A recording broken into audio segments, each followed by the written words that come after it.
Elaborate on this कि ये cartel क्या है, इसमें कौन कौन, मैं चाहती हूँ कि प्राचा इस पर इलैबोरेट करें आप कि कार्टेल जितना हावी है सुप्रीम कोर्ट पर, what does this cartel comprise of, ये तो लोगों को पता चले जी।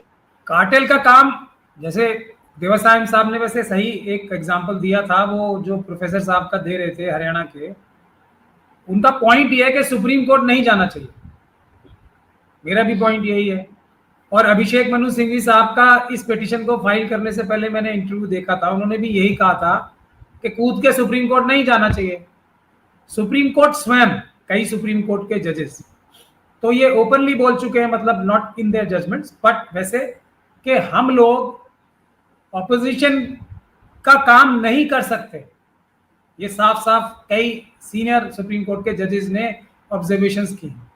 सुप्रीम कोर्ट ने एक बार नहीं, दर्जनों बार नहीं, सैकड़ों नहीं, हजारों बार ये कहा है कि सीधा सुप्रीम कोर्ट नहीं आना चाहिए जजमेंट्स में। और almost daily supreme court daily कितनी ही पिटीशंस वापस डिफरेंट हाई कोर्ट्स में भेजता है, डेली का काम है डेली।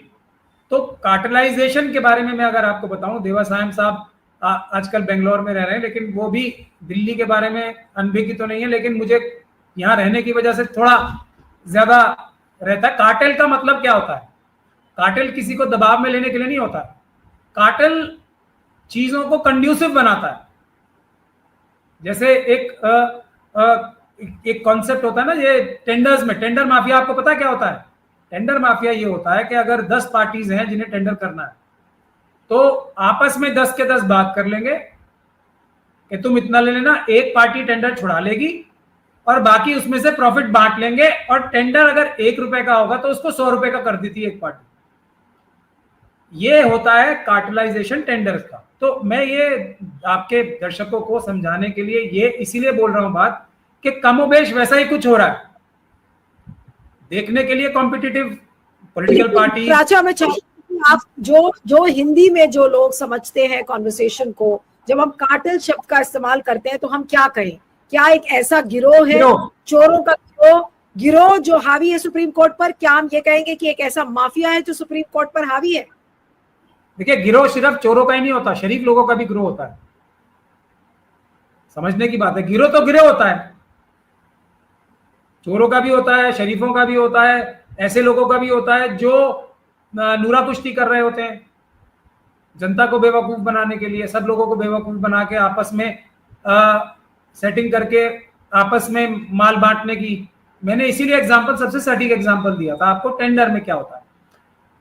एक चीज है जिसकी कीमत, सरकारी टेंडरों में खास तौर पे यही होता है, एक पुल बनाना है जिसकी कीमत होगी सपोजिंग 10 करोड़ रुपए। अब अगर एक्चुअल कंपटीशन होगा तो कोई बोलेगा 9 करोड़ में बना देता हूं मैं, 10 पार्टीज होंगी, तो कोई बोलेगा 8 में बना देता हूं, कोई 11 में, कोई ऐसे आसपास 10 के आसपास ही रहेंगे, कुछ कम करने, ज्यादा से ज्यादा लोग कम करेंगे कीमत और क्वालिटी ज्यादा देने की कोशिश करेंगे। ये होता है एक्चुअल कंपटीशन टेंडर्स में। अब अगर 10 पार्टीज हैं टेंडर करने वाली, वो आपस में मिल जाएं और वो ये बोले कि वैसे तो हमें 1 करोड़ का प्रॉफिट मिलेगा, 1.5 करोड़ का मिलेगा, जो भी जीतेगा, और हम आपस में भी इतना लड़ेंगे, तो हम एक काम करते हैं, 10 के 10 मिल जाते हैं, और कोई 90 करोड़ फाइल कर देता है, कोई 100 करोड़, कोई 110 करोड़, तो 90 करोड़ वाले को मिल जाएगा और वो 5-5 या 7-7 करोड़ सब में बांट देगा। तो वो 1 करोड़ का जो प्रॉफिट होना था वो 5-5, 6-6 करोड़ सबका हो गया। ये शायद कार्टेलाइजेशन का मतलब है, और कुछ वैसा ही हो रहा है ये सुप्रीम कोर्ट में भाग के जाने वाले लोगों के तरीके से। ऐसा कौन सा केस है जिसमें, और देवासायम साहब यहाँ बैठे हैं, इन्होंने तो बहुत रिसर्च करके कई बहुत अच्छी पिटीशंस डाली हैं, जिसकी गारंटी मैं भी दे सकता हूं कि they are well researched and they are well thought of petition, मतलब अच्छे से सोच समझ के लिमिटेड रिलीफ लेने के लिए डाली गई है। उसमें भी तो सुप्रीम कोर्ट ने रिलीफ नहीं दिया, जिसमें रिलीफ देने के अलावा कुछ कर ही नहीं सकती थी सुप्रीम कोर्ट, उसमें भी नहीं दिया।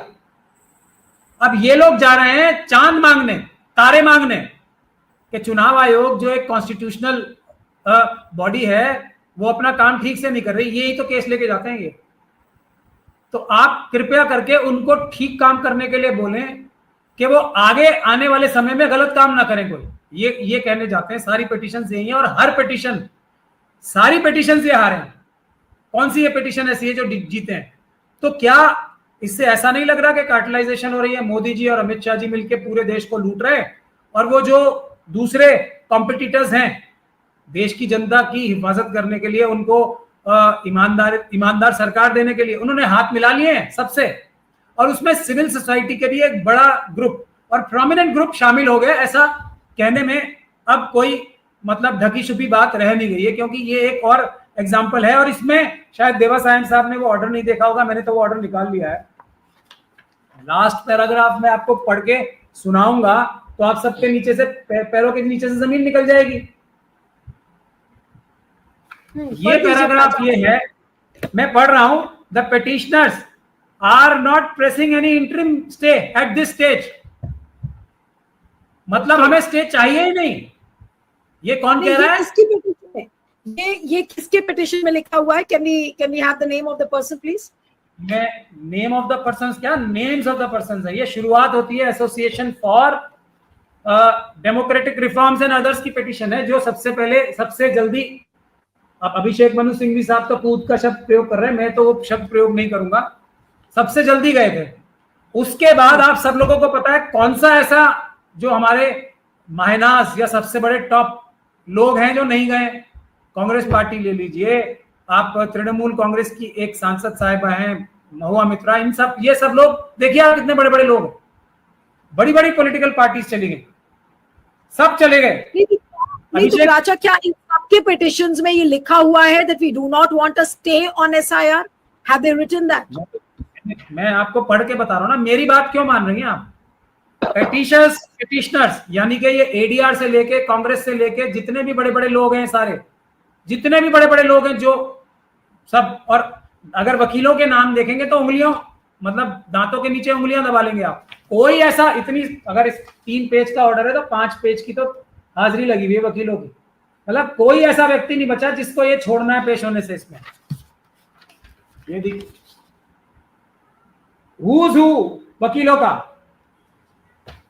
मतलब कोई ऐसा व्यक्ति बचा ही नहीं है जो वकील हो और ना गया हो इसमें बड़ा। और उसके बाद नेट रिजल्ट क्या है? हमें तो स्टे नहीं चाहिए, इंटरिम स्टे नहीं चाहिए। तो ये जीतने के लिए लड़ा गया था केस। राजा, अगर स्टे नहीं चाहिए तो इनको क्या चाहिए? पिटीशन फाइल क्यों की है?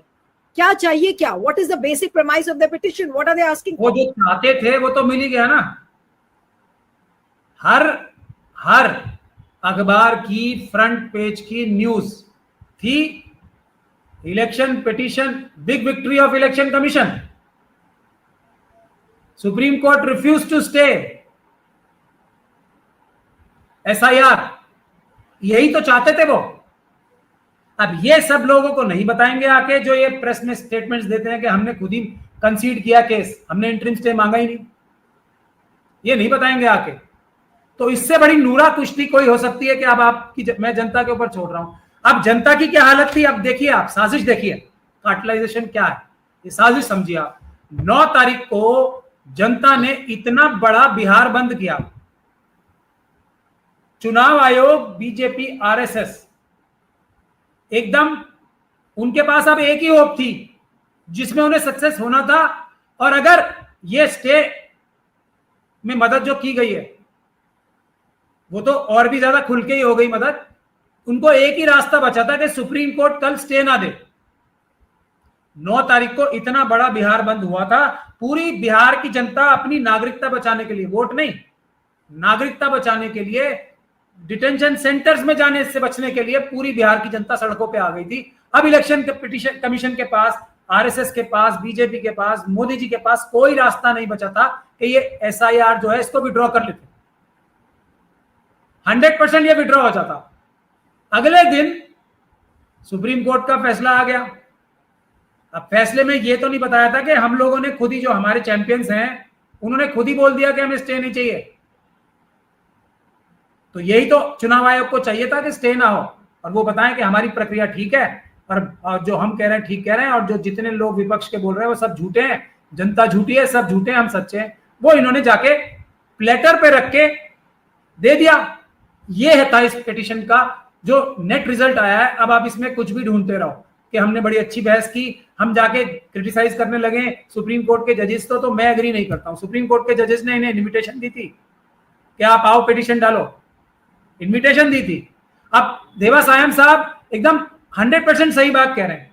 ये पूरे देश के लिए तो ये शुरू नहीं हुई थी ना एसआईआर, बिहार के लिए हुई थी। बिहार में अगर मुझे आखिरी बार याद है आज सुबह तक तो, और अभी इस समय जब मैं बोल रहा हूं, बिहार हाईकोर्ट पूरी तरीके से काम कर रहा है, मतलब वहां कोई कार्य में विघ्न बाधा नहीं आ रही है। बिहार हाईकोर्ट पूरी ताकत से काम कर रहा है। वहां नहीं जाएंगे, सुप्रीम कोर्ट आएंगे, ताकि सुप्रीम कोर्ट का भी परमानेंट रास्ता ही बंद कर दें। अगर बिहार में जाके बहस करते कुछ उनको फायदा मिलता, मैं तो, मेरा कहना तो यह है इसमें जाना ही नहीं चाहिए था कोर्ट।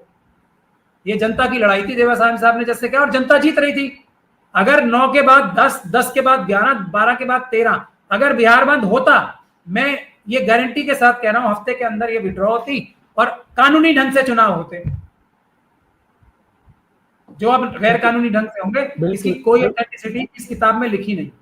बिल्कुल। लेकिन मजे की बात ये है, नहीं प्राचा, जो आप ये बता रहे हैं कि भाई इन सबके पिटिशंस में petition and petitioner and petitioners के जो उसमें अगर उन्होंने ये लिख दिया है that we are not looking at a stay on SIR, then what are these for? नहीं, अगर वो ये कह रहे हैं कि हम SIR पर स्टे मांग ही नहीं रहे, वो मांग क्या रहे, वो कोर्ट गए क्यों है, क्या मांग रहे हैं वो अपने पिटिशन में, ये भी तो पता चले। वो ये मांग रहे हैं जैसा ADR ने पहले अपने केस में किया था, जब चुनाव की घोषणा होके चुनाव शुरू हो गया तब फैसला करना, आज नहीं करना, ये मांग रहे हैं वो।